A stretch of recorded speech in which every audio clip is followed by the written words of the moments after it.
Je m'appelle Stéphanie Ardu et je suis coordinatrice pour l'ASBL La Cible. Donc c'est une ASBL qui lutte contre la propagation des idées d'extrême droite.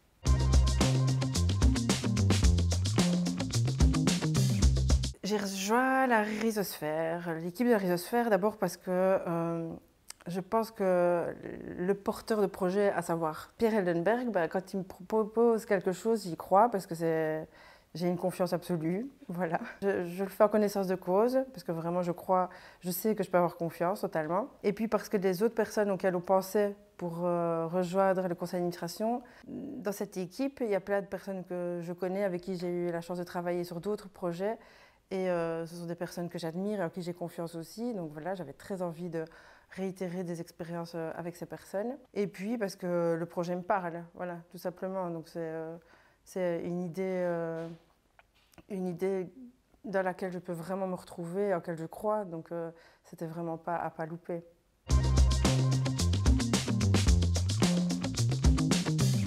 Mon vœu, donc pas directement pour la rhizosphère, mais de ce que pourrait donner la rhizosphère, si j'avais une baguette magique donc, c'est que ça aspire à un mode de vie, donc que ça influence les mentalités.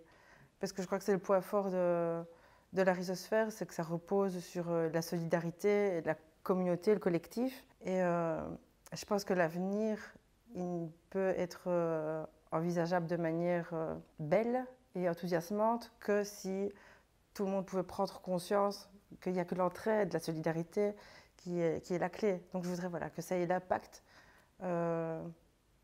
cet impact-là sur les mentalités, que ça donne envie d'être fraternel et sororel.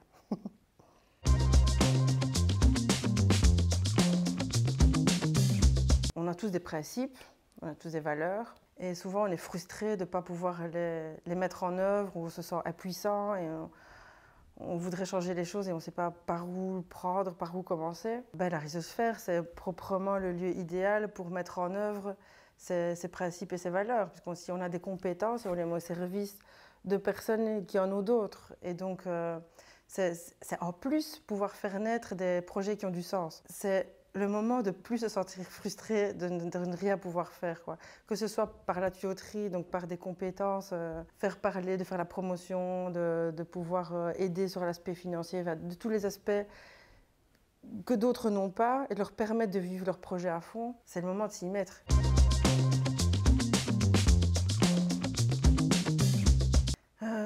Je crois que c'est le vivre ensemble, la thématique que j'ai le plus envie qui m'appelle le plus ou que j'ai envie le plus de porter.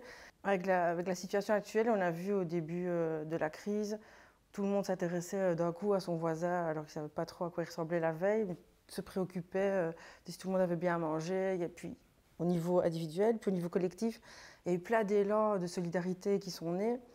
Et j'y ai vraiment cru. Ça m'a donné beaucoup d'espoir. Et puis, ou en tout cas actuellement, on a vu des choses contraires se passer, donc plein de délation, plein de frustration et de jalousie.